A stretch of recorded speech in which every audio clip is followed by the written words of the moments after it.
गणेशोत्सवासाठी कोकणामध्ये जाणाऱ्या चाकरमान्यांना रेल्वेच्या तिकिटासाठी प्रचंड मनस्ताप सहन करावा लागणार आहे। 29 ऑगस्ट रोजी गणेश चतुर्थी असून रेल्वेचं तिकीट बुकिंग 60 दिवस आधी सुरू होतं। काल बुकिंगसाठी लाखो गणेश भक्तांनी रात्रीपासून प्रत्येक रेल्वे स्टेशनच्या बुकिंग विंडो समोर लांबच लांब रांगा लावल्या होत्या।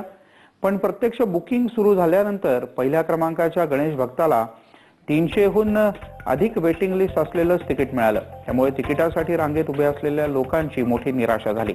अवघ्या काही मिनिटातच कोकण रेल्वेच्या गाड्या फुल झाल्या आणि त्यामुळे कोकणात जाणारे लाखो प्रवासी आणि गणेश भक्त रेल्वेचं तिकीट मिळू शकलं नाही त्यामुळे चिंतेत आहेत। या सगळ्या प्रकाराची दखल घेत भाजपचे नेते विनोद तावडे यांनी हा प्रकार रेल्वे मंत्र्यांच्या कानावर घातलाय।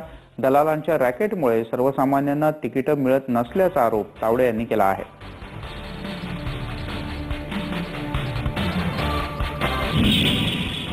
गौरी गणपतीला कोकणात आपल्या गावी जावं म्हणून चाकरमानी रात्री 9 पासून तिकीट काढायला रांगेत उभा आहे आणि सकाळी काउंटर उघडल्यावर पहिल्या माणसाला उत्तर मिळतं की तुझं वेटिंग 302 आहे। मग काउंटर उघडला नाही आणि 302 वेटिंग कसं असू शकतं?